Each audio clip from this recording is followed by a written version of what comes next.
Welcome to the deep dive.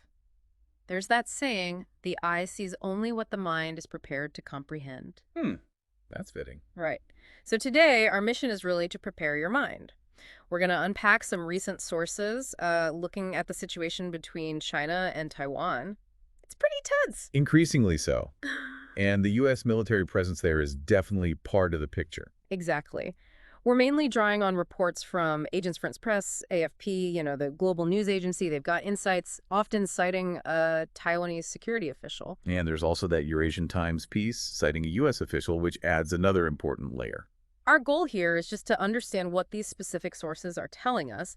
What do the details actually signify? And this isn't just some abstract geopolitical issue. This is really, really central to current affairs.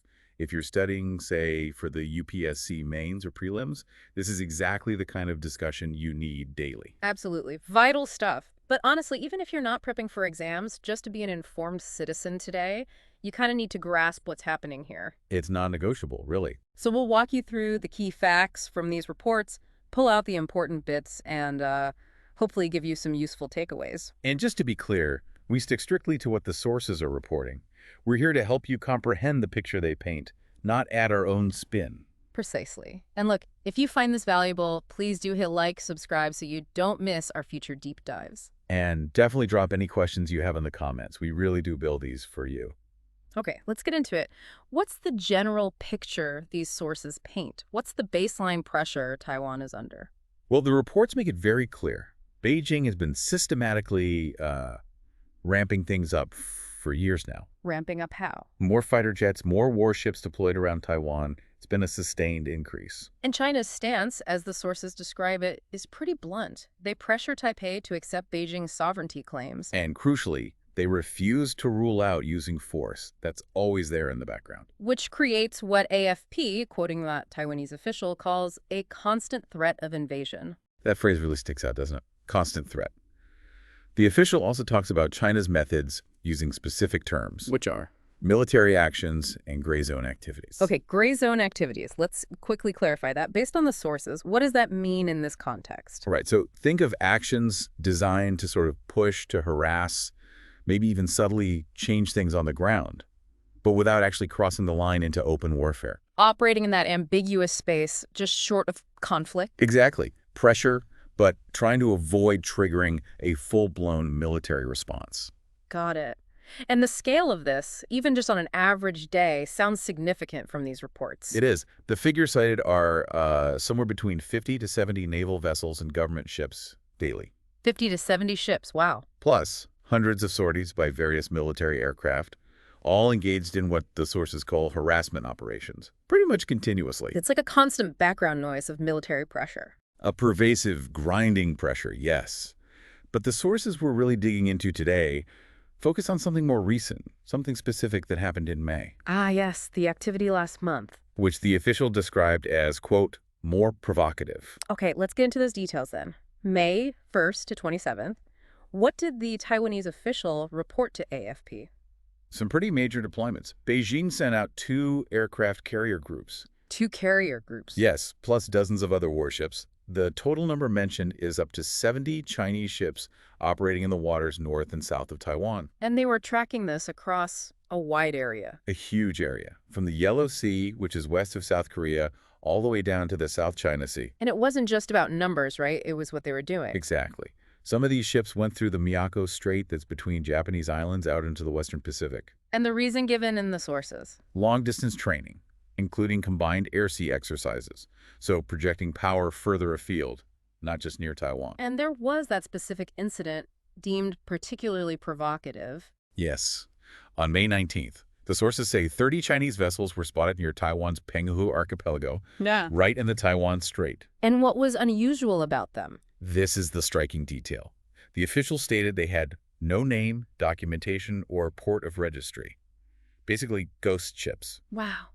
And the assessment? That they were deliberately sent to harass. That lack of identification, it feels very gray zone, doesn't it? Deliberate ambiguity, maybe deniability. It certainly adds to that feeling of being swarmed by unknowns, increasing the psychological pressure.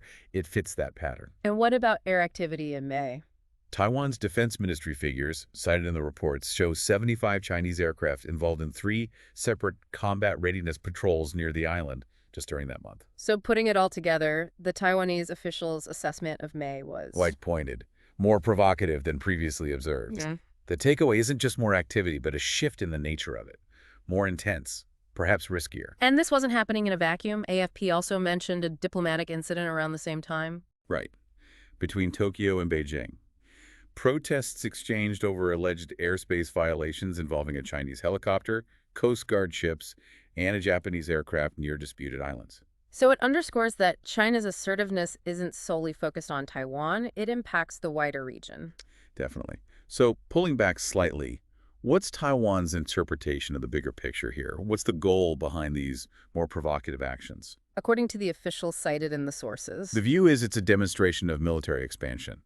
The aim isn't just Taiwan, but controlling the entire island chain. and that chain includes... Key U.S. partners like Japan, Okinawa, and the Philippines. So it's about improving their capabilities to exert control over that whole strategic area. That framing entire island chain really broadens the perspective on Beijing's potential ambitions. And the timing in May, that seems significant too, based on the sources. Oh, very much so. The spike in activity coincided almost perfectly with 2 major events. First was Taiwanese President Ching-te's inauguration speech on May 20th. Correct, marking his taking office. And the second, The big annual Shangri-La Dialogue Security Forum in Singapore, which happened that same weekend. so the timing suggests these military moves were likely meant as a strong signal, related to both Taiwan's new leadership and the regional security talks. That seems to be the interpretation.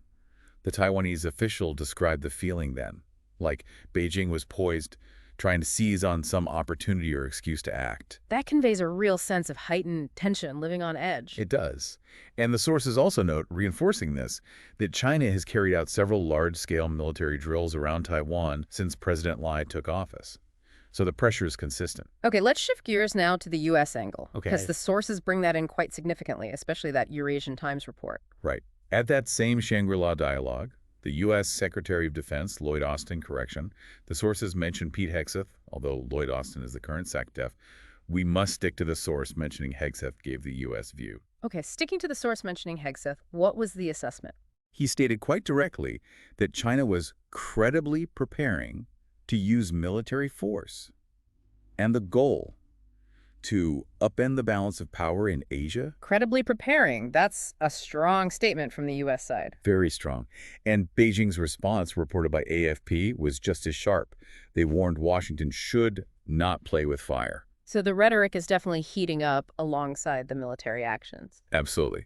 But the Eurasian Times piece had something else, something described as a first-ever public disclosure about U.S. boots on the ground in Taiwan. This came from retired US Navy Rear Admiral Mark Montgomery at a U.S. House hearing. That's right. He revealed the existence of a U.S. joint training team in Taiwan. Okay, and what did he say about its size? Currently, he said it's about 500 people now. 500 U.S. personnel. That's a concrete number for on-the-ground U.S. involvement. Did Montgomery think that was enough? No. He argued it needs to be 1,000. Double the current size. What was his reasoning? It ties directly into the aid and arms sales. His point was, look, if the U.S. is providing billions in assistance and selling tens of billions worth of military gear. And then it makes sense to have enough people there to train the Taiwanese on how to use it effectively. Exactly. Robust training support should go hand in hand with the equipment. And this training isn't just happening informally. The sources mention a legal basis. Correct. The U.S. Department of Defense is actually mandated to train Taiwan's soldiers. It's under something called the Taiwan Enhanced Resilience Act. So the framework is there, but Montgomery had some criticism. He did, about the speed of the rollout. He described it as delayed. His words were, I would say gently they have been slow. Gently slow. That's diplomatic criticism. So the program exists, it's mandated, but maybe the implementation isn't keeping pace with the perceived need. That seems to be his point. And his overall view on deterrence. What does Taiwan need? He believes U.S. assistance is vital, obviously, but he stressed it will take actual U.S. engagement and involvement, more than just selling weapons, to help Taiwan develop what he called a true counter-intervention force. So active partnership, deep engagement, not just transactions. That's key from his perspective. Now, speaking of sales, This brings up another really important point from the sources, flagged by the Chinese Foreign Ministry via AFP. The sheer value of U.S. arms sales to Taiwan. Exactly. They pointed out the U.S. has sold more than $70 billion worth of weapons to Taiwan in recent years. $70 billion. That's a massive figure. Huge investment on paper. Mm-hmm. But, and this is the crucial caveat mentioned in the same AFP report, Go on. a significant portion of those weapons has not been delivered to Taiwan. Not deliver. So the sales are agreed, the money might be committed, but the actual hardware isn't there yet. That's the implication. A potential major gap between the announced support and the on-the-ground reality. A bottleneck, perhaps. Okay, let's try to pull these threads together for you, the listener. We've got China's sustained pressure, which sources say became more provocative in May, possibly timed for political signals. We have Taiwan seeing this as part of a bigger strategy from Beijing to control the whole island chain in the region. Then there's the blunt U.S. assessment. China is credibly preparing for potential military action. And alongside that, concrete U.S. steps. A confirmed training team of 500 personnel in Taiwan with calls to double it, mandated by U.S. law. But also the significant issue highlighted by the sources. Massive arms sales agreed, $70 plus, but substantial amounts of equipment still undelivered. And remember, the geography mentioned that first island chain linking Okinawa, Taiwan, the Philippines, plus the Yellow Sea. Why does that geography matter so much? Because these are almost all U.S. partners, Japan, Taiwan, the Philippines, South Korea nearby. This area is vital for U.S. influence. Beijing's actions, as described, seem aimed directly at challenging that. Precisely. So, understanding this whole mix, the specific military moves, the intentions attributed by different sides, the U.S. view, the training details, the arms delivery situation, the strategic map, it's essential. It moves you beyond just headlines. It helps you grasp the pressures, the signals, the potential gaps in capability, all playing out in a really critical geopolitical hotspot. Essential knowledge for anyone following global affairs, and certainly for UPSC aspirants. Right. So, wrapping up our deep dive for today. We've looked at the specifics of China's heightened military activity in May, the context around it, the U.S. take on China's preparations, and these key details about U.S. training and the arms delivery situation. These tensions aren't going away, they're ongoing, and what happens here has global repercussions. Understanding the details from the sources is crucial. And that brings us to a final thought, stemming directly from what we've discussed from the source material. Consider this. You have huge U.S. arms sales figures, over $70 billion sold. But you also have acknowledged challenges, noted by U.S. officials themselves, in actually delivering much of that equipment and in getting the training scaled up effectively on the ground. Gently slow, as Montgomery put it. Right, that discrepancy. So the question is, what does this potential gap between the promise of sales and the reality of delivered, usable capability and trained forces actually mean for Taiwan's real-world readiness? And what does it mean for the overall effectiveness of deterrence against China's increasing pressure? That's a critical question raised by the details within the sources themselves. Definitely something to keep thinking about. We really encourage you to keep following this complex topic. Thank you for joining us for this deep dive. Please remember to like and subscribe to the deep dive for more analyses based strictly on the source material. And do leave a comment, share your questions or thoughts on this. Just to reiterate, all the information we covered today was drawn from reporting by Agence France-Presse and the Eurasian Times, referencing statements from a Taiwanese security official and retired US Navy Rear Admiral Mark Montgomery. Until next time.